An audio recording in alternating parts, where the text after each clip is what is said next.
Assalamualaikum warahmatullahi wabarakatuh. Jumpa lagi Mas Bro di channel Esazon, channelnya Wong Blitar.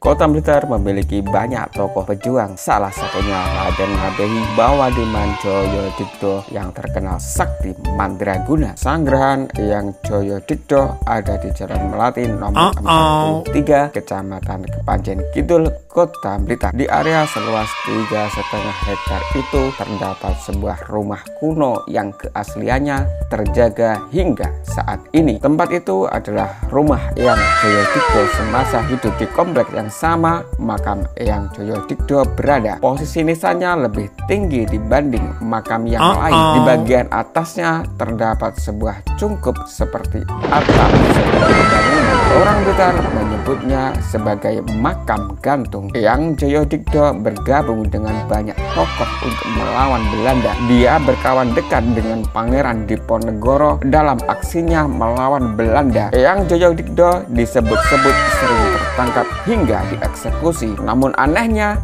dia bisa hidup kembali saat jasadnya dilemparkan ke tanah. Kesaktian ini tak lepas dari ajian ilmu Pancasona yang dimilikinya. Adanya mitos tersebut ketika ia wafat pada 11 Maret 1905, makamnya dibangun di atas lantai pondasi setinggi 50 cm sehingga tidak menyentuh tanah secara langsung. Konon katanya di luar pagar sebelum masuk ada 2 ekor macan penjaga. Salah satu pengunjung juga pernah melihat ular besar yang menghalangi jalan sehingga para peziarah tak bisa masuk sembarangan. Bagi yang belum subscribe, silahkan tekan tombol subscribe-nya, nyalakan lonceng notifikasi, kasih komen, like, dan share. Dan inilah sejarah Eyang Joyodigdo, sang Patih Blitar, pemilik kesaktian Pancasona. Lahir dengan nama Bawadiman Joyodigdo pada 29 Juli 1827 di Kulon Progo, Yogyakarta, dan masih termasuk kerabat dekat Raden Diponegoro. Eyang Joyodigdo juga masih termasuk keturunan darah biru wilayah Mataram. Dalam catatan sejarah Patih Joyodigdo yang ditulis Rahadi Priyo Sembodo disebutkan pada usia 12 tahun Eyang Digdo mengikuti pamannya Bupati Ngrowo yakni Raden Mas Tumenggung Noto Wijaya III di Bono Tulungagung. Eyang Joyodigdo juga termasuk salah satu orang yang melawan Belanda pada zaman dulu. Belanda seringkali menangkap Eyang Joyodigdo, tapi dia sering muncul kembali di tengah-tengah masyarakat. Selain itu, Eyang Joyodigdo sering dieksekusi mati dan jasadnya dibuang oleh Belanda, akan tetapi dia hidup kembali tanpa sepengetahuan company. Setelah Pangeran Diponegoro meninggal, Eyang Joyodigdo melanjutkan perjuangannya melawan Belanda. Pada umur 30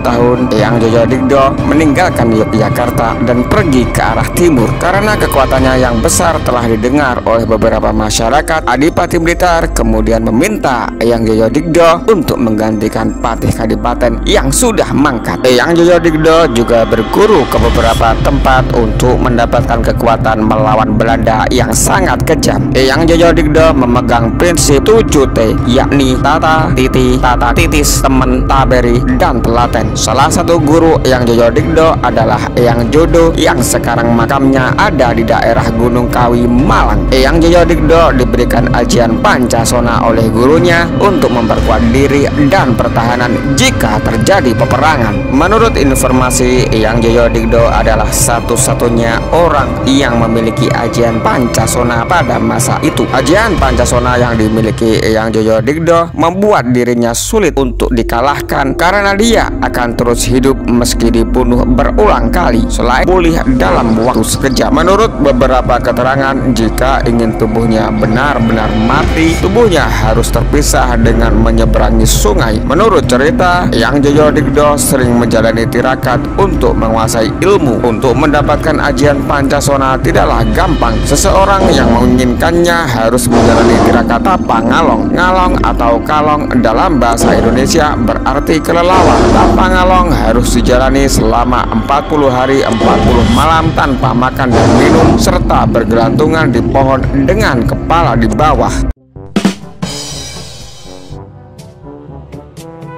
Eyang Joyodigdo dikabarkan pernah meninggal sehari 3 kali, tapi tiap saat akan dikuburkan, begitu jasadnya menyentuh tanah itu langsung bangkit hidup lagi. Eyang Digdo bisa meninggal karena ilmu Pancasona diambil kembali oleh sang guru yang memberi ilmu tersebut. Guru beliau itu Kiai Imam Sujono atau Eyang Jugo. Beliau Eyang Digdo meninggal di usia 84 tahun saat sakit sepuh atau usia tua. Lalu karena kerabatnya kasihan, dimintakan Eyang Imam Sujono untuk mengambil kembali ilmu Pancasonanya. Bagi yang belum subscribe, silahkan tekan tombol subscribe, nyalakan lonceng notifikasi, komen, like, dan share.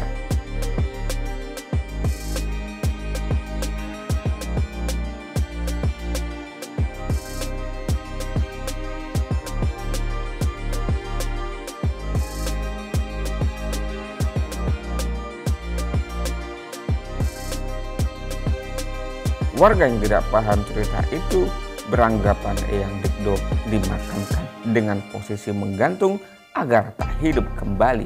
Padahal makam Eyang Digdo sewajarnya seperti makam pada umumnya. Hanya saja di atas pusaranya digantung papan berbentuk 4 payung semacam mahkota. Di tempat itu konon tersimpan ilmu Pancasona, baju kebesaran, dan pusaka milik Eyang Digdo. Ada salah satu buyut beliau yang sangat penasaran lalu membukanya, tapi bilangnya kosong, tidak ada isinya. Menurut sumber, semua benda yang disebutkan itu merupakan benda gaib, tak kasat mata, karena hanya orang yang belajar atau mendalami ilmu gaib saja yang mampu melihat fisiknya. Sedangkan 4 payung semacam mahkota itu merupakan simbol pengayoman Eyang Joyodigdo bagi seluruh warga Blitar. Pengayoman itu menyebar dari 4 penjuru mata angin. Sampai jumpa lagi Mas Bro. Wassalamualaikum warahmatullahi wabarakatuh.